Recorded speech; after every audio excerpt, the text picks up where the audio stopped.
Hey math people, we're looking at the dot product today, so it's a continuation of our vector conversation. How is this going to work? We're going to do a little warm-up, connect this sort of kind of to a different type of multiplication. We once knew scalar multiplication, taking a scalar value, multiplying it by a vector. So how do we multiply two vectors? Well, that's the dot product, one of two multiplications we'll look at. We'll look at its properties, we'll kind of derive a really nice angle formula with it. And then just look at some examples. So remember, this video is for you, Shannon, meaning that you can pause the video user that is using this video right now, and you can also use the timestamp, so make this video useful to you. All right, so let's do it. Warm up. Right away, we're aware of this thing called scalar multiplication, and the way that works is sort of just like distribution. So if you distribute this 4 into each of these components, it stretches or compress. In this case, it would stretch it by a factor of 4.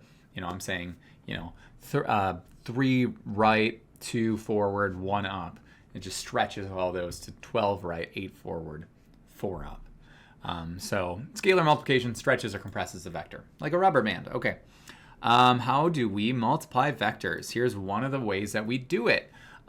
We do this thing called the dot product. So we know this symbol represents multiplication. This symbol is now important. You can't just be like, oh yeah, multiplication, I can put a dot, or I can put a little crisscross thing, like a little X. No, no. And the reason why is because we are introducing two forms of multiplication, one being the dot product and the other being what we do next lecture, the cross. So if I have a vector A and a vector B, and I take the dot, I'll explain the process first, and then I'll discuss its intuition. Is the idea behind it is you would just take the x components and we would multiply them together. We'd take the y components, we'd multiply them together, and then we take the z components and we multiply them together. We just take the sum of those three products. That's it. Sometimes this is called the inner product. It's got some usefulness. I'm gonna go over that right now.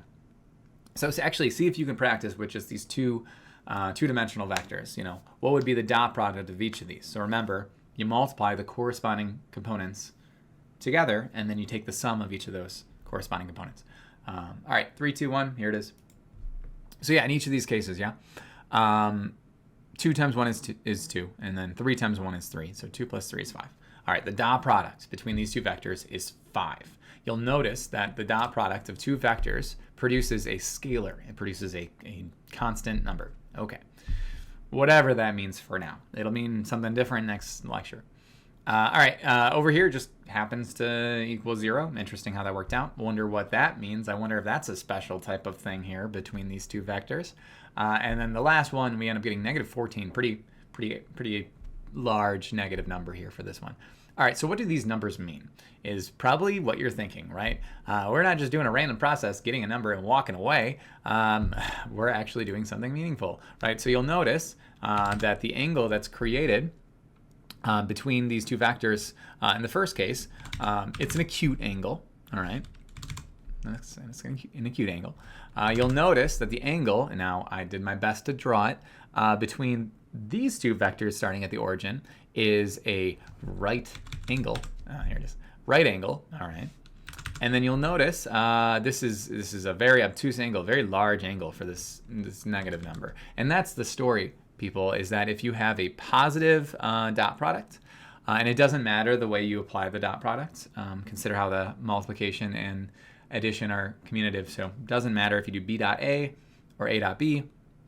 You're going to get an acute angle if it's positive.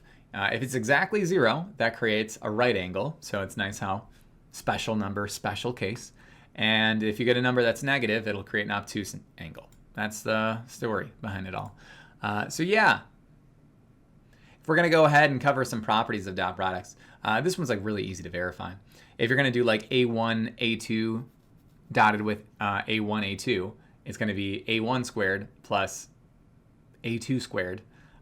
And that's just the magnitude squared, right? It's magnitude being square root of sum of squares. And if you just square that, you just end up getting the dot product of something with itself. You can switch the order, as I mentioned.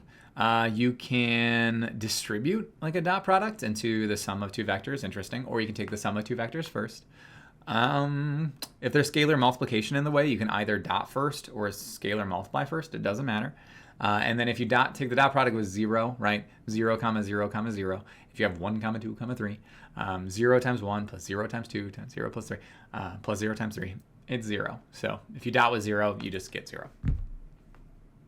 All right, so since this has to do with angles, there must be like some sort of angle formula. Like how can you, so it's one thing to say, hey, when you get a positive, it's acute. When you get 0, it's right angle, and when you get negative, it's obtuse. It's one thing to say that. It's another thing to say like, okay, but what is the actual angle, right? So we can use law of cosines. Oh man, you were waiting to use that one, right? You learned law of cosines back in Math 2, your sophomore year, freshman year of high school, and you're like, man, I just can't wait. Just can't wait for that first moment I apply law of cosines. Here it is in Calc 3. Yeah, you can apply the law of cosines with vectors. I'm not going to explain this, but you can pause and look through it if you'd like. I'll explain some parts of it. Yeah, if you use law of cosines with these vectors, right, keep in mind that you can't, vectors have a direction and a magnitude. You want to just use the magnitudes, right? So you're plugging in each of these magnitudes. And if you, in conjunction with some of these properties, so for example, like a magnitude squared is the same thing as the vector times itself, right? Well, I went ahead and I used that right here.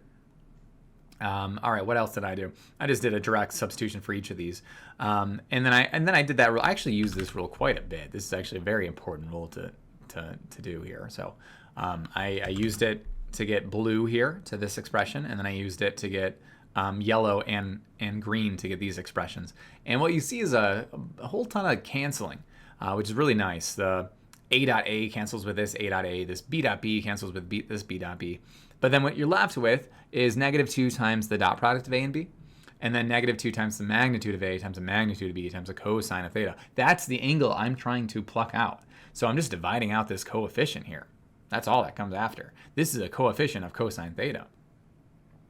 So I divide it out, and I get this like angle definition of the dot product. So the -2 cancels with this -2, right? So I'm really just getting this cosine. Divide out these magnitudes. Or yeah. Oh, something I don't like here. I use the dot here. I kind of don't like that because I'm gonna erase that in my personal note sheet. But the reason why I don't like that is because I'm using the dot now to be clear on the concept of a dot product. So I'm kind of at this point now where I want to be kind of careful with what I like when I draw this. Like this is a normal multiplication here, and this is a dot product here, which is like, how do I know the difference? Just by knowing the math. I think now, just how you can if you put like 3 next to a 5 in parentheses, I think that would have been a better notation to use here for the record. These are not dot products. So anyway, I'm just dividing out. This is all just a scalar coefficient. 2 magnitude A times magnitude B. I'm just dividing that onto the other side. The 2's cancel. And then I get cosine is, and here's the formula at the end of the day. You can either define it as a special dot product, magnitude of A times magnitude of B times cosine theta. Or you can think about it as, okay, well, if I want to find the angle between A and B, I would just take the arc cosine of this expression right here, which is a scalar, right? Dot product, so it's a vector dotted with a vector, that creates a scalar. And then that's over a scalar times a scalar. So you just get a normal number. I'll show you some examples. I'm talking enough theory here. But just before we get there, consider how we can use this to verify that if a dot product is 0, then they're orthogonal. Orthogonal is a fancy word for right angle. Or perpendicular, whatever word you want to use there, 90 degrees. So how can we force cosine theta to be 0, right? That would be the whole point, right? I want this to be 0. When is cosine equal to 0? All right, cosine of x, when is that equal to 0? Think about the unit circle, right? The x component is equal to 0 at pi over 2. So pi over 2 being a 90 degree angle, perpendicular or orthogonal. So one last time, because maybe slightly different wording might get you there. I want to figure out, when I take this dot product and I get 0, how do I know that's orthogonal? Well, I want this component to be 0, because if this is 0, the magnitude, it doesn't matter what the magnitudes are. This whole thing is 0. So when is cosine equal to 0? It's when your x component of your unit circle is 0. That's at pi over 2. Think about the unit circle. All right. more examples. So how about we actually just do this in action? Find the angle between these two vectors. So what you're doing here is you're using this version of the formula, find the dot, find the magnitude, and then just create that little fraction. So give it a go within this one. Small number, so it should be manageable. 3, 2, 1. So looking at the first here, I'm using, like I said, I'm using this formula right here. Yeah. So I'm finding the dot up top. -1 times -1 is just 1. -1 times 0 is 0. 0 times 1 is 0. So I just have a -1 sitting up top, or positive 1 sitting up top, because negative times negative is positive. So I have 1 sitting up top. And then I found the magnitude of each vector. So the magnitude of the first vector, magnitude of the second vector. And just it's root 2 for both, right?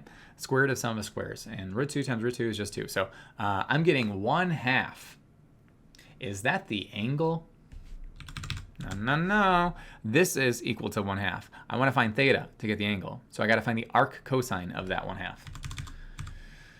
The way we do that is we just think, when is cosine equal to, so when is the x component equal to 1/2?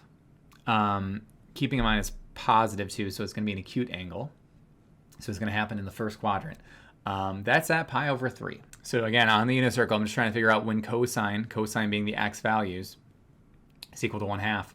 That's at pi over 3. And I mentioned, earlier, when is cosine equal to 0? Well, it's at that pi over 2 value, so 90 degrees. All right, next up. All right, so find the dot between these two vectors. Is the angle between these vectors acute, obtuse, or orthogonal? All right, same old, same old. So here we're just going to find the dot and then use the rules. We're not actually finding the angle. We're just using these rules here. So give it a go. 3, 2, 1. Not too crazy. You just end up getting a dot product of 4, and 4 is greater than 0, so therefore it's acute. If you wanted to sit through and find the this, so we got 4 up top, and then I found the magnitude of each of these, and divided this by the product of the two magnitudes, and I found the arc cosine of that. You'll get some decimal value, I'm sure, in between, what's going to produce an angle between 0 and 90. Okay, what about this one? So what can I make A to be to force this to be orthogonal, right? Orthogonal, what are we setting that equal to? So what am I going to do to figure out what A must be in order to get this to equal a special number? 3, 2, 1. I'm going to go over that right now. Yeah, I want that to be 0, right? So what I'm going to do is I'm going to perform that dot product, and I get A minus 6. So, okay, if A is exactly 6, then I would end up getting a dot product of 0. So this would have to be a 6. Yeah, that's it. Cross product next. Math on.